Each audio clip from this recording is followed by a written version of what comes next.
When you made the determination to charge President Trump with conspiracy, you surely knew that you had somebody else that must have agreed upon somewhere to engage in this act that generated the conspiracy, right? That's correct. We alleged specific individuals in the indictment as co-conspirators. And so, you knew who you were going to do who you were going to charge when you pursued the indictment. You knew who the agreeing parties were, but you chose to list them as co-conspirators, but you didn't indict them. How often have you done that in the past? In the past, I have had a number of cases where I have charged some members of a conspiracy and not charged others. One member of the conspiracy. How many times have you done that? Charged one member of the conspiracy and let everybody else off the hook? An elected official has been deemed to have lost could not knowingly make false statements about election fraud to target a lawful government function. You said that would be illegal. Remember that page? Do you want me to actually read this back? Surely you remember that position. I'm not denying it, and I apologize. I'm just trying to listen to you closely. So you've managed to filibuster us right out of this thing, but your beef was, you said that President Trump engendered a level of distrust. You said he made false statements to state legislators, to his supporters of all sorts, and somehow you discerned that his supporters were angry and that was somehow related to a criminal offense. I find that absolutely weak. I think it's misdirected. Chair now recognizes for 5 minutes the gentleman from Arizona. Thank you, Mr. Chairman. Mr. Smith, isn't it true that for a federal criminal conspiracy charge, it requires more than one individual? In other words, you're making a contractual agreement of some kind with somebody other than yourself, right? That is correct. There has to be an agreement. And so when you made the determination to charge President Trump with conspiracy, you surely knew that you had somebody else that must have agreed upon somewhere to engage in this act that generated the conspiracy, right? That's correct. We alleged specific individuals in the indictment as co-conspirators. And so you knew who you were going to do who you were going to charge when you pursued the indictment. You knew who the agreeing parties were, but you chose to list them as co-conspirators, but you didn't indict them. How often have you done that in the past? In the past, I have had a number of cases where I have charged some members of a conspiracy and not charged others. One member of the conspiracy. How many times have you done that? Charged one member of the conspiracy and let everybody else off the hook? I'm sure that's happened. That is not an You don't remember doing that? That is not an uncommon thing to do in an investigation, in my view. So okay. I dispute that, but we're going to leave that as it may. But let's just get to this. If a member of Congress moves to decertify a state's electors, that would not be a crime, would it? When you say to decertify, You make a motion to decertify on that January 6th, that way every 4 years. That's not a crime, right? correct. And if another elected official urged someone to join them in that decertification, that's not a crime either, right? As you stated, it's not. Several members of Congress get together over breakfast. They say, this is the normal path. We watched it because we saw the Democrats do it for every Republican president. So we're not sure how to do it. We've never done it before. That's not a crime to sit down at breakfast to talk about that or any other time together to talk about decertification, is it? No, it's not a crime to talk about that over breakfast.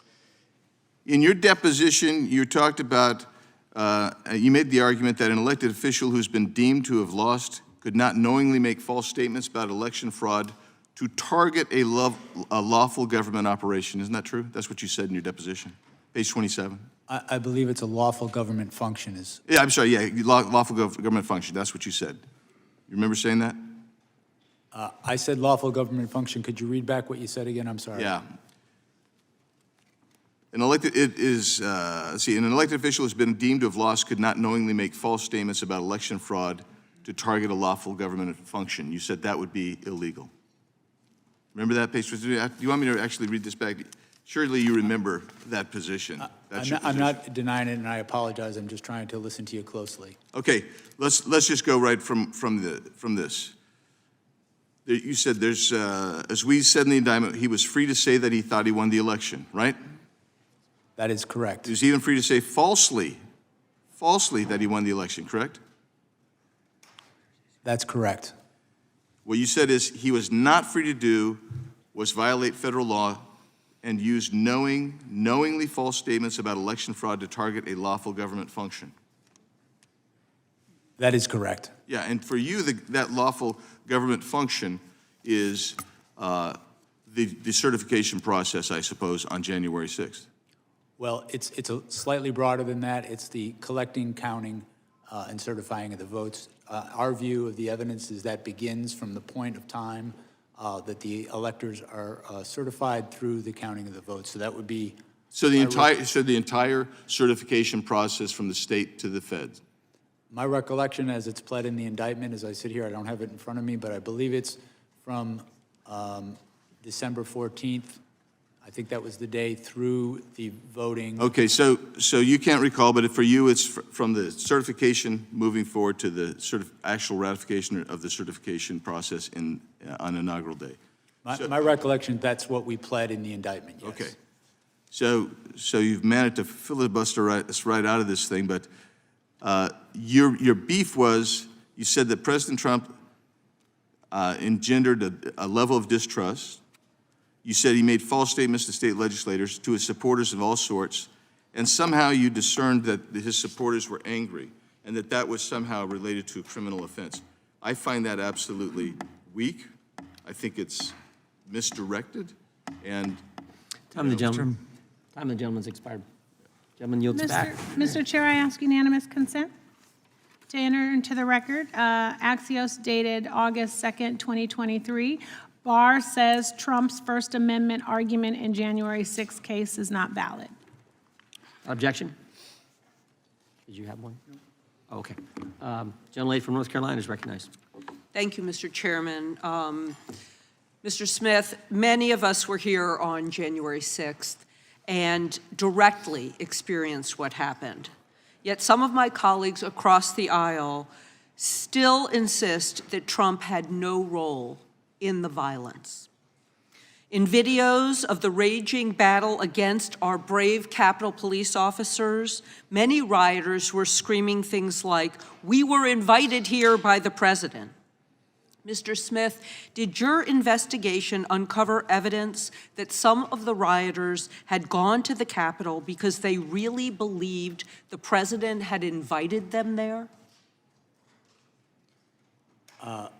There were, I believe there's video of rioters saying, in fact, that, and as we pled in the indictment, the knowing lies that Donald Trump put out in the weeks leading up to that led to a level of distrust, and he ultimately knew that the crowd at the Capitol, or at the ellipse, I should say, was angry before he told them to march toward the Capitol. And we've seen report after report of rioters who have said that if Donald Trump had not convinced them that the election had been stolen, they might not have even come to Washington.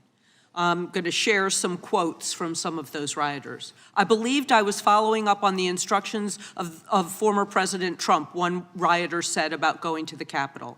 "I marched to the U.S. Capitol because President Trump said to do so," another said. "He personally asked for me to come that day," said another. Can you give us a few examples of Trump's rhetoric and language that inspired people to go to the Capitol believing that they were going on the president's direct order?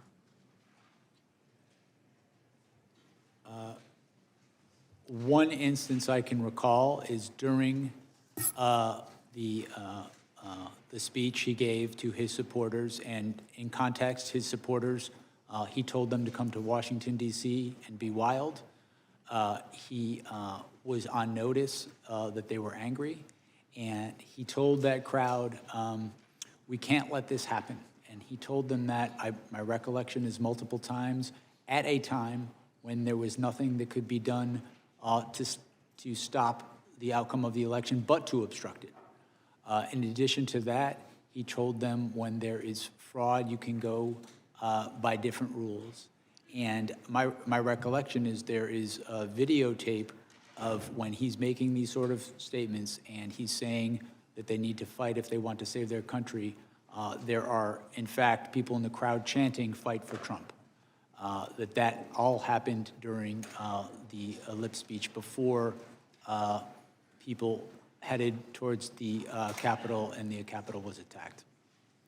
And did your investigation find any of the rioters trying to use Trump's words and calls to action as a defense in the criminal cases against them?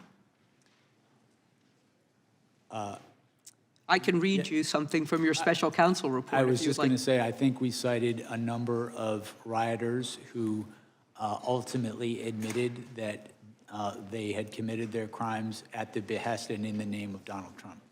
Okay. And it happened several times, and many of those accounts are on page 86 and page 87 of the special counsel report.